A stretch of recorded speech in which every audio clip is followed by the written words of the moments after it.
Hello, everyone. Welcome to another one of my books. This time it's a really good one, so you'll want to make sure to listen everything and get all that juicy lore and happiness.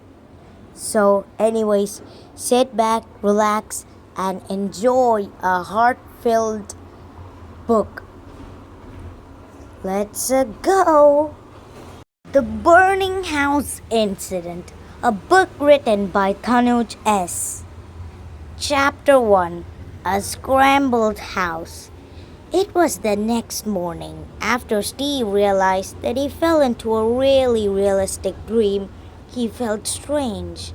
He suddenly remembered about the burning house incident that took place last night. He ate his breakfast quickly and asked his mom, "Mom, can I go to Peter's?"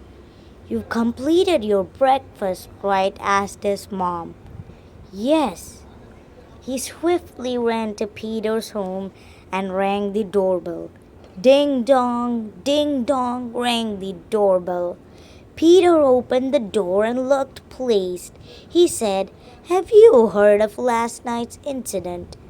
"Yes, poor Miss Gladys' house got burnt," replied Steve. "Apparently, the police are still gathering clues to find out who did the crime," said Peter solemnly. "Well, why don't we secretly help them? If we're great detectives, then we can find great clues," said Steve, his eyes brightening up. "That's a really good idea. We'll call the others in for a meeting. For now, you can come inside. I need to take a shower," said Peter, excited. So Peter went inside and Steve sat on the couch. He even greeted Peter's parents. The news channel was running on the television. Suddenly, the news reporter said something interesting that caught the attention of Steve. "Attention, fellow citizens. It is hereby that I announce that last night's burning house incident has made a major dent in our town. Miss Gladys suffers a major loss as she has no insurance. She is currently staying at her aunt's. More information will be reported on her soon. As for the house, it is strictly under the control of the police and is restricted from the public. One suspicion is a major murderer who participated in other events of crime. His name and face hasn't been found yet, although the police refer to him as Criminal 1103. If you happen to come in contact with him, there are no things you can do to save yourself, as he deems there are no places you can hide, not from me. He is also extremely agile and fast." With that, we conclude our news. All the best to people who come in contact with him. Steve suddenly looked terrified. He didn't want to be messing with that much of a creepy person. Peter had just come out of the shower. He said to Steve, "Well, let's call the rest of them." Steve didn't want to say the news to Peter, for it would probably make him angry. So he went along with Peter. On the way, Peter asked Steve, "Steve-o, why do you look so terrified? You look like a cat that has seen much better days." "Scared? Pfft. Do I look scared?" asked Steve, playing it cool. "That's the spirit. Now come along. Much work awaits us," said Peter, pleased. So they called everyone and finally went to the burnt house. It now looked scrambled. They sneaked near the house when the police were away for their break. Suddenly Jay screamed, "Look! There's a tape in a recorder. Let's play it." Sam said, "I don't think we should go near the scene. For what I know, it's not a very good idea to give evidence of your own which will eventually get you jailed." Peter replied, "Really? Well, let's throw rocks on the tape recorder to hear it. So they began throwing rocks at it. It was quite long until someone actually aimed perfectly but didn't have the power. Suddenly, a throw of Steve hit the button for the tape. It made a starting noise, and the children listened to it. Dear whoever is listening to it, may it be the police, the owner, or some other random person. Speaking to you is the most highly feared person in this town. Criminal 1103. Just know, nowhere is safe for you. Nowhere.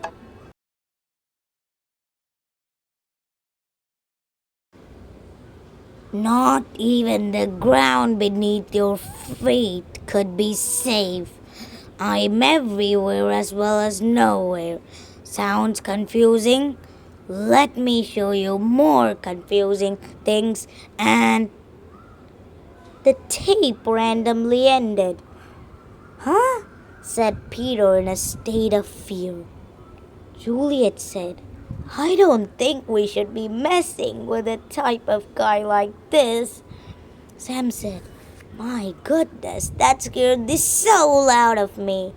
Peter said, it's highly dangerous, highly irresponsible, with a high chance of death. Let's do it, Sam replied. But, don't worry. If we solve this case, we could be the greatest detectives of all time. Imagine the pride, the praise, the everything. Everyone was now ready to roll in action. Everyone except for Jack. He didn't feel like it. Jay asked Jack, Sup, what's wrong, mate? Geez, you look so bad. Are you sure you don't want to participate? I will. It's nothing. Nothing at all. Good. Now stop being sad and let's do the mission. Chapter 2. Choo-choo! Mission aboard! They all left as soon as the police got back. Luckily, they didn't give evidence of their own. Peter's shed, aka the meeting place, was filled to the brim. They sat down and talked. Peter said, Attention! I am starting the meeting. Feel free to discuss the topic. Sam asked, Why did he reveal himself to be the cause of the burning house? Jack replied, Listen, this might be a dark theory, but I'll tell you. So what if he's so good at hiding things as a criminal that he's confident enough to tell on himself? Steve said, That makes great sense. I remember when I was at Peter's and while I waited for him to shower, the news was on. The reporter said that criminal 1103's face had not been revealed. Jay said, The guy gives me the creeps. Picture this, a creepy guy whom you see on the news in a tape. And what next? Under my bed? Sam said, with that much intensity, he's sure to give you the creeps in the middle of the night. Peter said, Meeting dismissed. I think we all need some time to think alone and figure out a suitable plan. Juliet asked, I think that we should try to find more clues at the burning house. Sam said, It's not safe.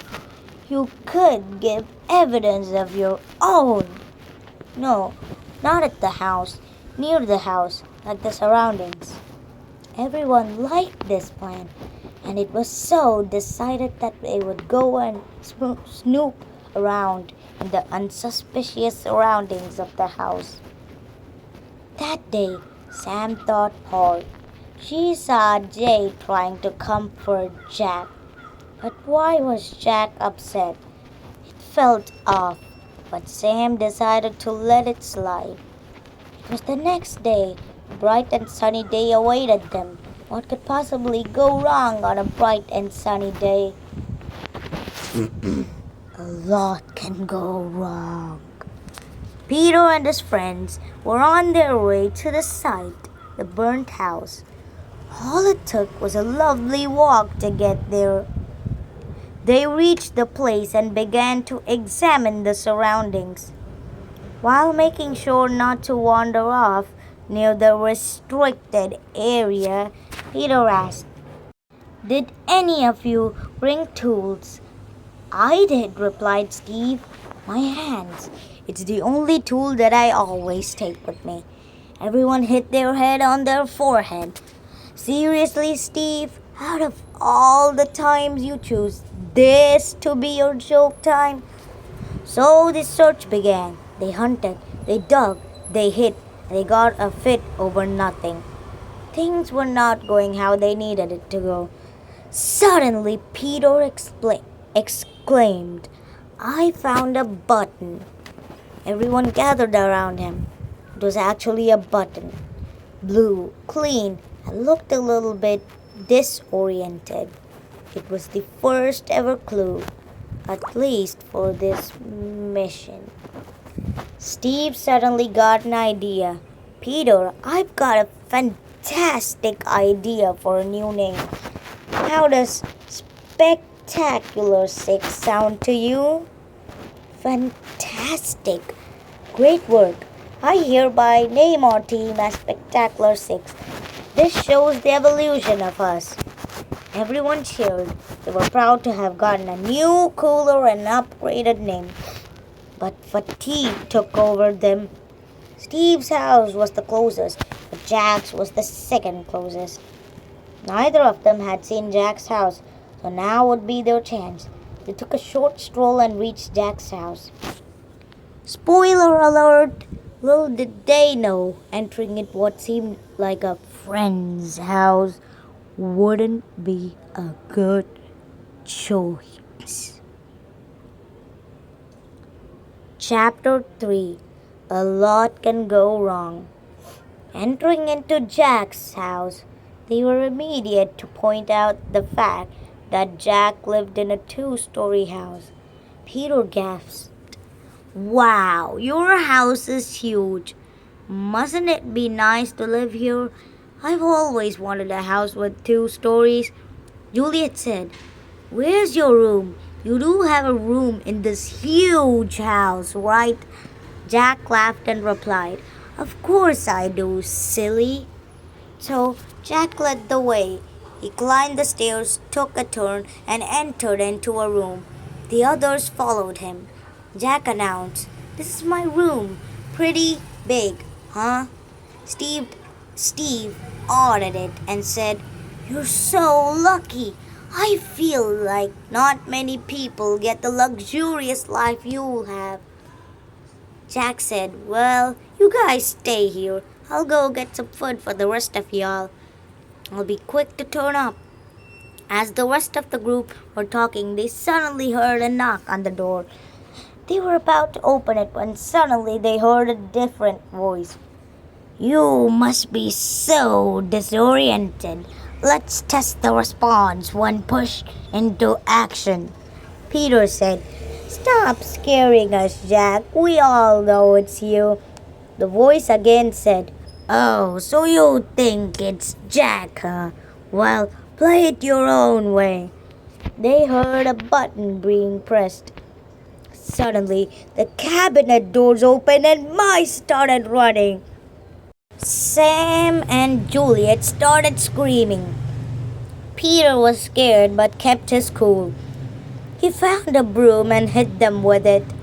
But this only made the mice angry, and their sense of biting was suddenly enabled. Jay shouted, "Jump! Jump out of the window! There's a mattress down!" Everyone jumped and fell on the mattress. Jack was nearby and he said, "Luckily, I put this just in time." Peter screamed at him, "What do you mean by putting this in time? You almost killed us." Jack said, "I never even tried to kill you. I wouldn't even." There is no way Jack could have pressed the button, ran downstairs, got the mattress, and placed it in time, said Sam. Peter then asked, "Did you see what the real person looked like?" Yeah, he looked muscular, so I got scared and helped you guys in the slightest way I could. Juliet asked, Jack, by any chance, are you working with this guy? Jack gulped and gave an expression of denial. Before anybody could say anything, Peter exclaimed, He's traumatized after looking at what happened. Just leave him alone. So everyone gathered back to Peter's shed. Sam said, I have a bad feeling about this. Jack seems innocent and all, but something seems off. Was it a coincidence that this all happened the second Jack left us alone? Jay said, You don't need to worry. Jack seems very kind and innocent. There is no way he could do such a thing. Steve joined and said, Yeah, let's stop focusing on Jack and turn our interest towards Criminal 1103. But it got a bit late. Everyone had to go home. Your plan was to go and investigate the site the next day, yet again. Chapter 4 Glue the Clues. It was the next day. Everyone did their morning routine and decided to meet up at Steve's house. Peter, Juliet, Jack, Jay, and Sam rang the doorbell of Steve's house. Steve's mother greeted them and welcomed them inside. She insisted they have some of her homemade cake. Now everyone did have good manners and knew it would be so unkind to refuse an offering. So they tugged it and politely said thank you. Steve arrived shortly and said, Well, what are we waiting for? Let's embark on gathering clues. Everyone agreed and they soon left Steve's house. They stamped across the road and reached the site. Meanwhile, Unknown, listen, you gotta stop them. 1103. I will, don't you worry, Master. I can stop them. Unknown, you have to, or you'll join the 1103. Yes, I know. I shall never disappoint you like that. Unknown. Good, good. Soon they had reached the site yet again. They waited for the police to take their break. Then they snuck near the site and browsed for clues. They searched the grass, the burnt remains, and even the street next to it. It seemed as if luck wasn't on their side because they found nothing. Suddenly, Juliet exclaimed, I found a black jean sample. Everyone was astonished. Peter and Juliet certainly did make a good team at finding clues. They also found a slimy green sample on the floor. They grew curious, but fatigue took over them again. Thinking of what happened last time at Jack's place, Peter decided that everyone should stay at Steve's house. But Jack persuaded them to stay. He said that such a thing wouldn't take place again. So everyone went into Jack's house again and then went into his room. This time, Jack went downstairs to go to the bathroom. Jack suddenly shouted, The man! He's coming! Quick! Come to me and hide! Everyone rushed downstairs and managed to fit in a fairly big chest. It was empty and so they got in it. Chapter 5 There are no places you can hide, not from me. They shivered as they heard the sound of a door opening and soon closing. A dark shadow was laid upon them. The voice said, There are no places you can hide, not from me. Everyone trembled in fear. Peter was brave enough to peek out by opening the chest a little. He saw a black pant with a small tear and a missing button on the man's shirt.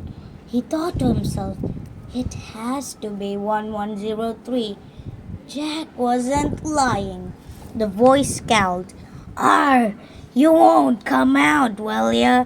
Just know 1103 is always on your tail." He got angry and left, stomping. Peter said to the others, "Jack said that he was muscular. He looked pretty thin to me." Sam said, "This is extremely suspicious. At least we know that it's him, Criminal 1103. They went to the front door when suddenly Jack sprang out of the bathroom looking innocent and scared. "Jack, you've got some explaining to do. You told us that he was muscular, yet he was thin," said Steve. Jack replied, "Well, I simply have no idea. I promise you that he looked muscular when I saw him." "Pinky promise?" asked Juliet. "Pinky promise." Meanwhile, unknown. "So you failed me, huh? 1103. I tried to find them. They were just too..." Unknown. "Enough is enough. You have one chance and one chance only." 1103 gulps. "Yes, I will." Unknown. "Don't forget your special power. It is remarkably important in ending those children." Everyone went back to their houses. They planned to have a meeting that day, but everything seemed suspicious, a little too suspicious. They just needed some time off for their mind to heal. The next morning, Peter and Jay had a surprise for everybody. Chapter 6. Sven! Everyone met together at Peter's house. Peter and Jay needed to tell them something important. Once everybody settled down, Peter began. "Everyone, Jack is not going to be coming for a few days. He seems to be quite sick. So me and Jay got someone else." "Yes, we saw that Jack's neighbor was interested to join for a couple of days. His name is Sven," said Jay with pride and joy. "Sven? I have so many questions. Who is he? Where is Jack? Why is he sick?" asked Sam, wondering. Peter replied, "Well, we can discuss those later, and for now we'll..." Knock, knock. "Let me go get the door," said Sam, always being full of manners. She opened the door and saw a guy standing there. "Sven, come inside and take a seat," shouted Peter and Jay in excitement. Everyone spoke to Sven and got to know more about him. He was quite interested and dissolved in mysteries as the others were. Steve said, "Sven, do you mind if I ask you a question? I hope it doesn't hurt you." Sven replied, "Of course you can. Anything which my new friends need." "I feel that you and Jack have an eerily similar voice." Sven replied, "Is that so? Then we have something in common. Or voices." Juliet whispered to Peter, "I like this new Sven guy. He looks so cheerful and kind." Soon Sven replaced Jack for some time. His mission was to impress his friends, or that's at least what he told them. Sven said, "Let's gather more clues. I feel that the evidence that you have collected is simply not enough to prove 1103's actions." Everyone agreed, and they came back to the site again. This time they would find clues that could make them certain that 1103 would be arrested. They reached the site for a millionth time. This time they had a new friend helping them. Determined to solve the mystery, they began searching for clues. Jay and Juliet screamed, "We found something!" "Oh, it's only a hat," Sven exclaimed. "No, don't throw it away. It could be useful. Every bit of information is information." Now, at this point of the book, if you are enjoying it, please make sure to subscribe and leave a like on this video. Comment on how you think the book is so far. And wait, this is the intermission. All the much better stuff and the climax comes after this.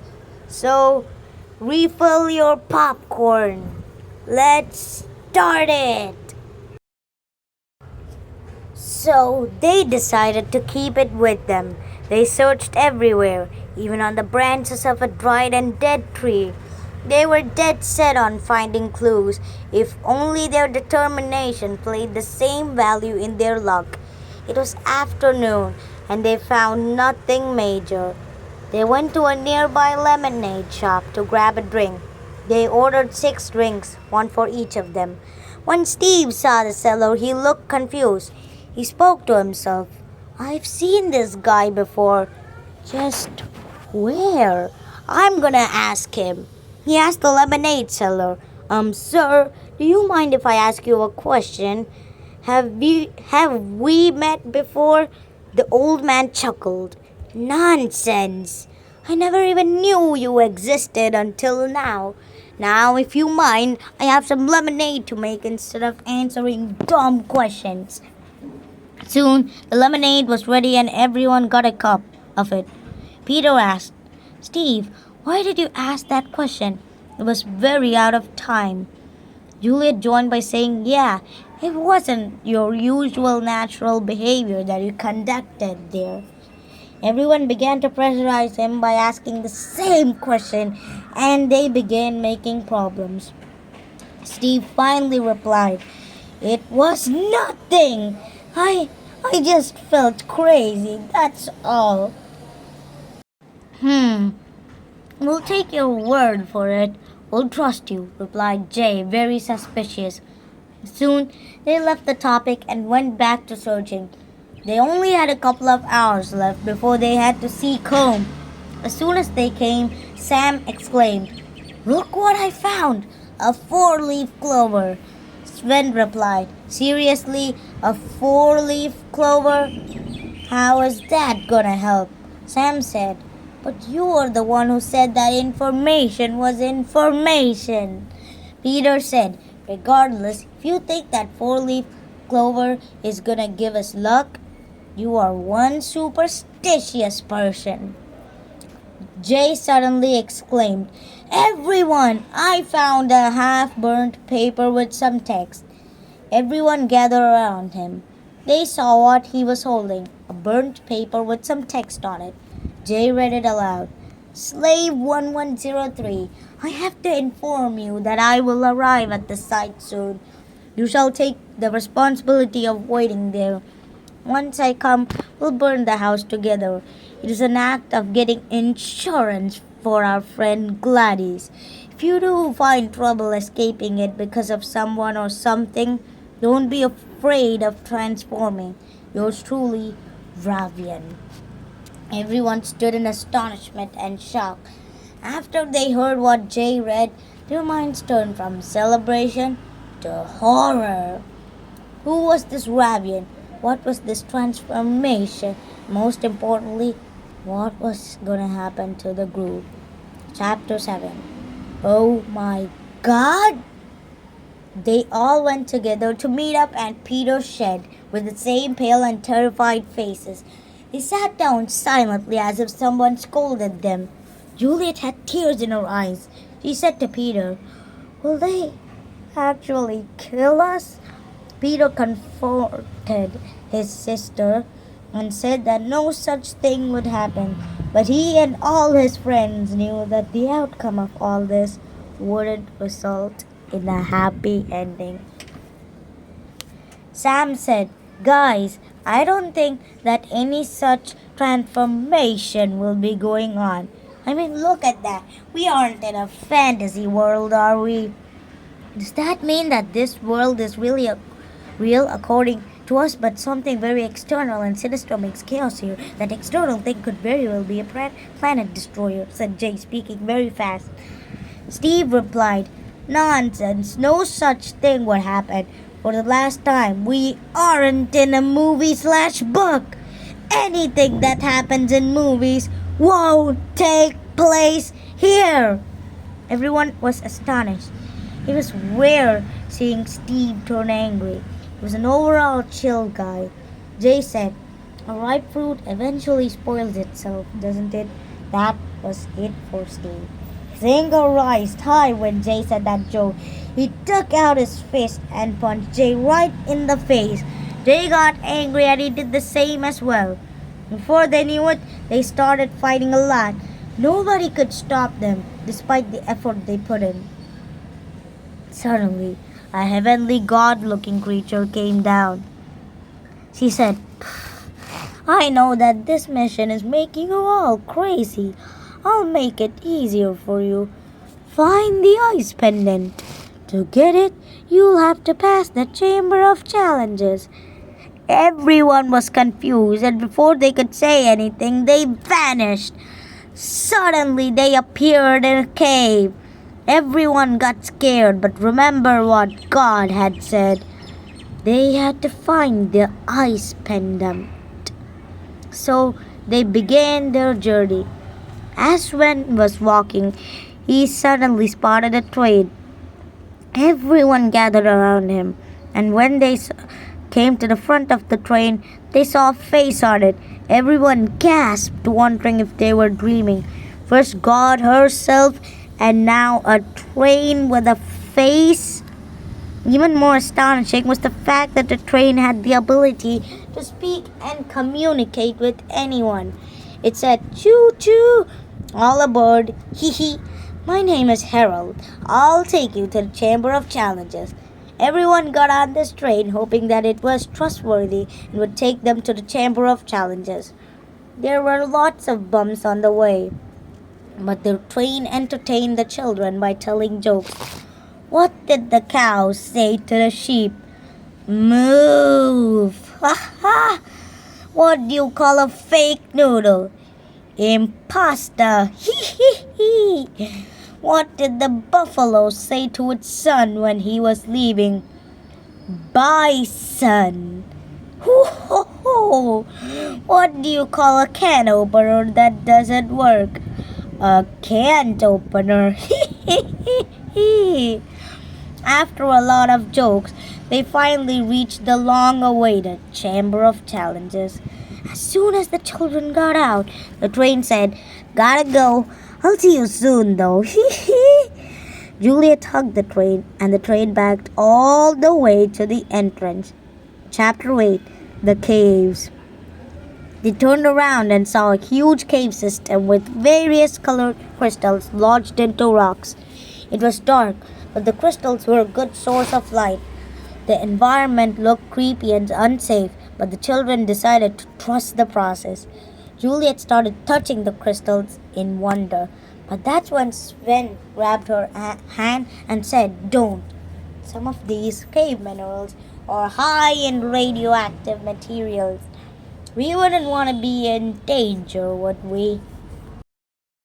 After exploring for a while, they caught sight of a small room at the corner with a campfire. It turned into night. Howls seemed to seep into the children's ears. Juliet got scared but was immediately protected by Jay, Steve, and Sam. The caves turned darker, and the source of light emitted from the crystal was no longer helpful, but rather slowly dying itself. With no other choice, they stepped into the room. They thought that something sinister was hiding inside, but to their surprise, it was a quiet, lovely, and cozy room. At first glance, it seemed pretty nice considering that everything took place in a literal cave. There were 2 stone seats whose covers seemed to be made of animal skin. Sam almost scared when she heard the animal skin part. She said, "Well, I'd rather sit down on the hard and rough stone rather than sitting on something that disgusting." Peter replied, "Oh, come on, Sam. Comfort is everything we need here. In fact, we should be blessed that there's some type of softness here." Sam gave an expression of a sigh and listened to Peter. She first felt awful sitting on the seat, but later got used to it and stopped complaining. Jay said, "Well, I just thought of something.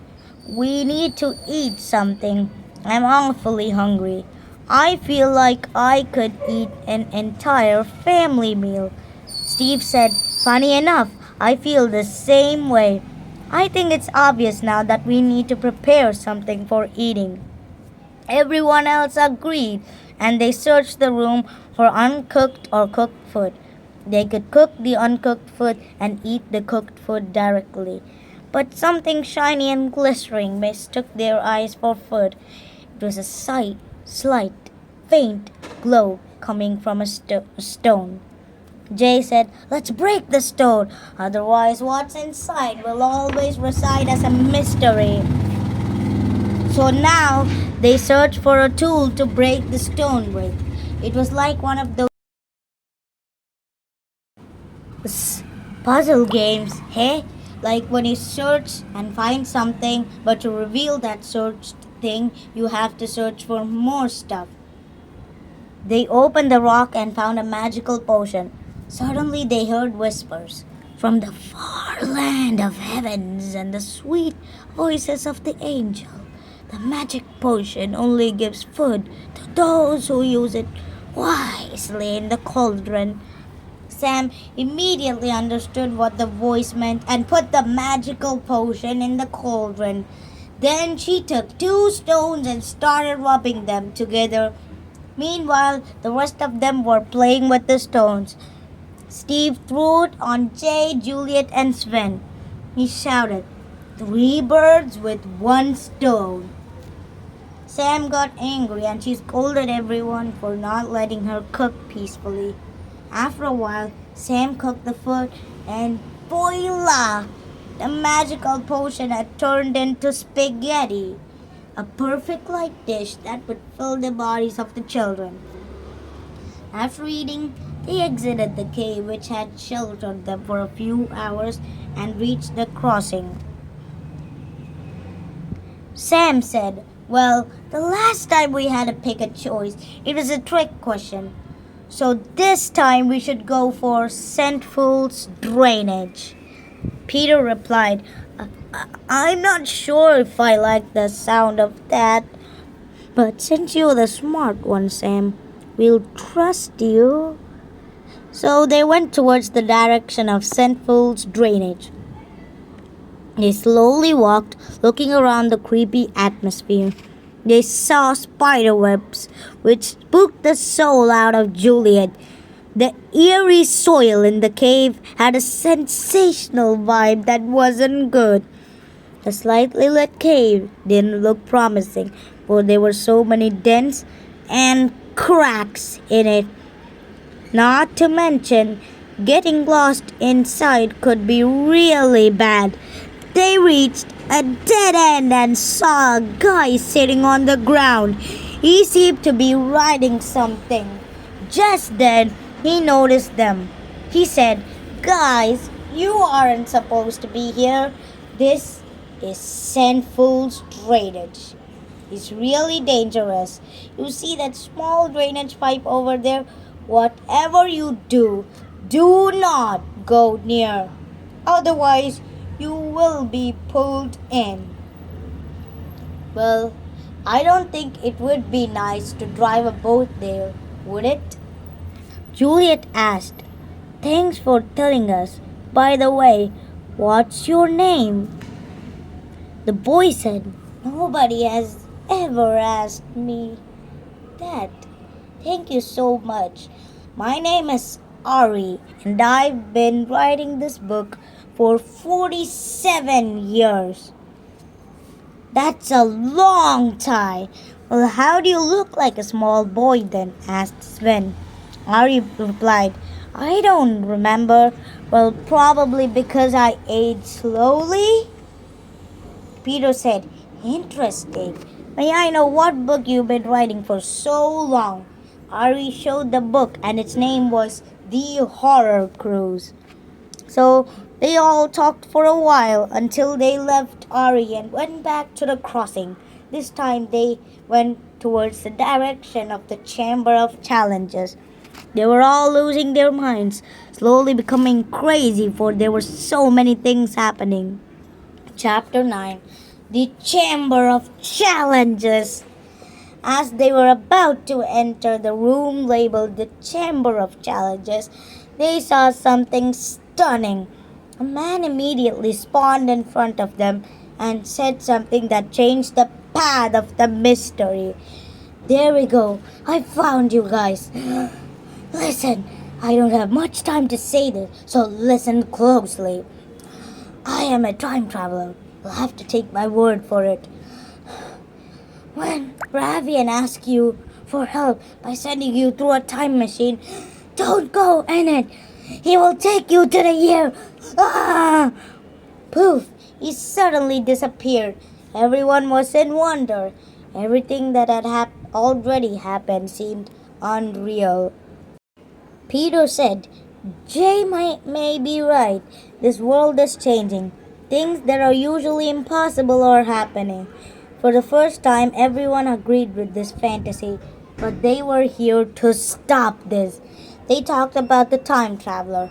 Steve said he's a villain who is luring us, or that time machine is true.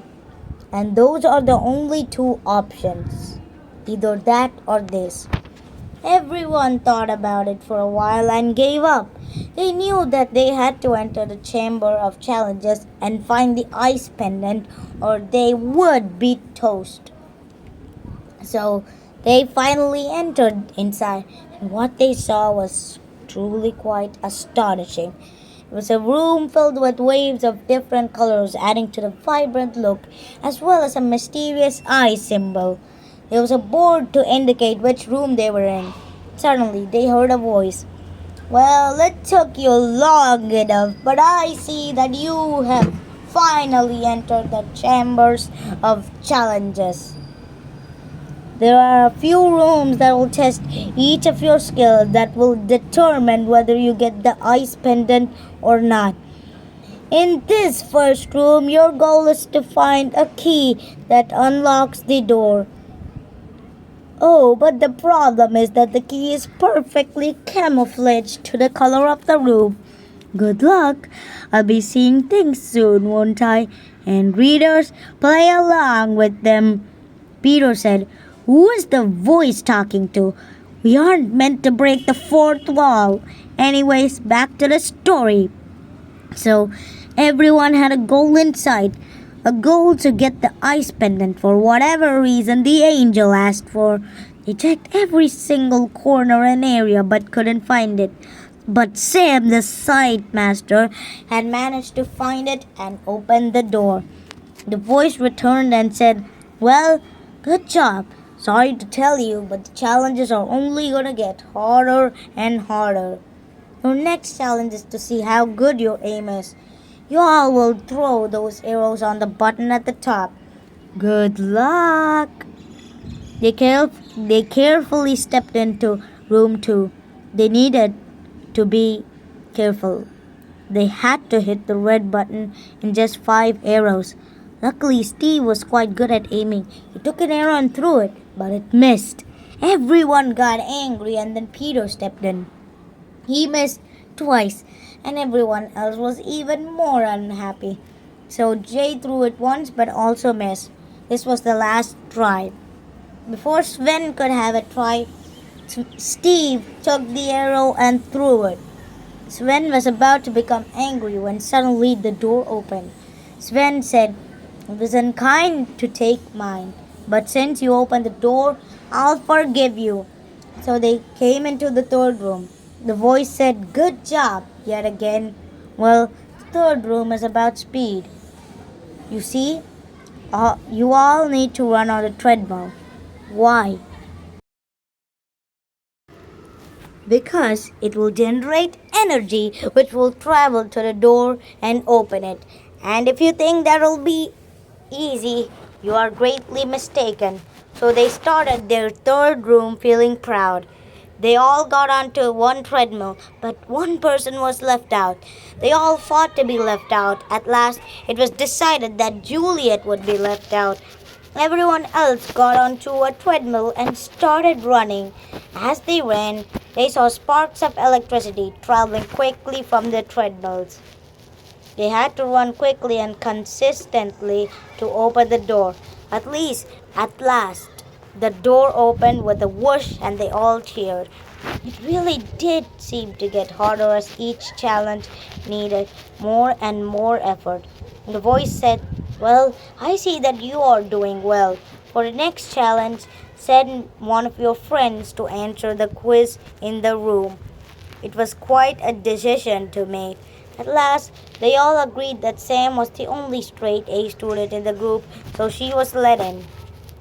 Questions were 2 plus 2 equals? When did World War II take place? Convert 576 hours into days. How many time zones does France have? Are you feeling strange? Sam easily answered the first one. She answered on the second one, purely relying on her knowledge. She was also good at calculating fast, so the third one didn't take her long. But the fourth one stumped her. She thought and sighed. She decided to make a wild guess of 13. Somehow the screen blinked green. For the last question, she felt strange, so she answered yes. The door opened. Everyone cheered, but the feeling wouldn't linger away from Sam's body. Regardless, she pushed forward. The voice said, "You made it." "I don't have any words. I'm simply astonished. The last and final challenge will be the strength of teamwork.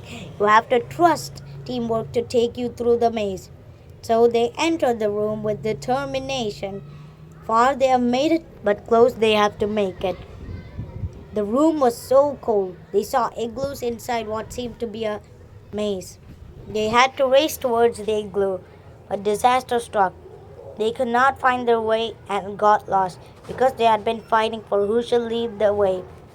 When all hope began to fall and everyone was taking a crawl, Sven said, "Listen, guys, the last challenge is teamwork. If we work together, perhaps we could make it out." Everyone agreed with Sven and got up with energy. They all split up into twos and went. Each one of them found an igloo. When they were just about to make themselves comfortable in each one of their igloos, a timer started ticking inside. Everyone was scared and took shelter. The timer ticked 5, 4, 3, 2, 1. Boom! They were all gone. They vanished away. When they looked where they were, they saw an ice pendant in the middle of a room. Chapter 10, Final Showdown. There it was. They found the ice pendant. It was at the center. Peter picked it up and put it in his pocket. Suddenly, they got teleported. They returned back to Jack's house, and suddenly they saw a big, muscular man which turned away from them. He turned back and said, "Well, look at who came to mess with the great and devious 1103. This will be your first and last time seeing me." Everyone became shocked, but before they could do anything, he pushed Sam, Juliet, Peter, Steve, and Jay inside Jack's house. Everyone became scared inside the dark house. Peter said, "Why didn't he lock Sven in with us?" Juliet replied, "Don't question it. Sven will save us from this madness." Suddenly, they heard a ticking sound. This time, it sounded more like a bomb ticking. 1103 said from outside, "Try not to fall down, guys." The bomb ticking was getting faster and faster. Everyone almost started crying when suddenly they spotted an open window. They jumped out of it just in time. The building had exploded. When they went outside, they saw Sven and 1103 looking at them, smiling. As when Sven took out his face mask and other accessories, who was inside? It was Jack. Everyone was astonished. Peter said, "Jack, I had a bad feeling the moment you were shivering and we were planning to catch 1103. Juliet said, "You're one big betrayer. I trusted you since we first met." Jack said, "Perhaps that's why you said that mine and Sven's voice was similar. Dad, let's finish them." Steve exclaimed. Dad? The criminal was your dad all along? You know what? We're telling the police. Jack replied. Where's your proof, my dear friends? He giggled while 1103 smiled at him. Everyone checked their pockets. He didn't have it. That's when Jack showed them it. It was with him. Everyone became furious and charged at Jack. He was caught in the center. That's when 1103 got angry and said, My full name is Butler Croesus, and I will send you to Jesus. Suddenly, he underwent a transformation. He became a giant fire monster. Children had to defeat him. He had red eyes, gray skin, and he was buff. He also had fire around him. Everyone stepped back slowly as Evil 1103 stepped forward grinning. There is no escape. You'll die here, right on this spot. Suddenly, Steve ran and threw a bucket filled with water on Evil 1103. He got the water from Jack's house. He got angry and wiped his face. He said, Stop playing games with me. You can't win. Accept your fate. That's when Peter remembered the ice pendant. Then he realized, if I throw the ice pendant on him, won't he get injured? So he took it out of his pocket and shouted, Goodbye! The ice pendant hit Evil 1103 and he froze right on the spot. Peter was a bit injured from the impact. Everyone cheered, but that's when they remembered that Jack existed. They walked up to him and snatched the evidence. Poor Jack couldn't do anything because it was a 1v5. So he take the evidence and leave. He went inside the house and shut the door. There was no light inside the house. Silence was heard. Police soon got a hold about the incident and thanked the children. They were greatly appreciated by everyone. Although they were still sad that Jack did such a thing, so they removed Jack from the team. It was back to the Frightening Five. They gave a sigh and hugged each other. They were really happy because they had completed another mystery. And that was the end. Don't be sad. All good things have to end.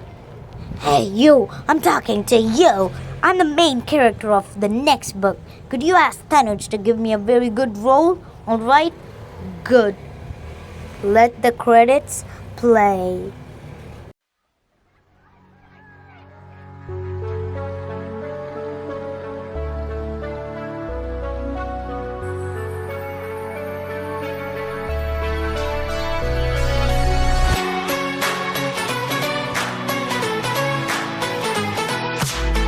I can't believe my eyes. I swear this must be happening in my mind. I've never seen a stranger sight in all my life. How can I survive? Should I run or should I try to hide? And still a million other questions fill my mind. Amnesia, numbing memories like anesthesia. Other common side effects include, who are you? Who am I? Who are these other guys? Amnesia. All I know is that your pancreas is mine.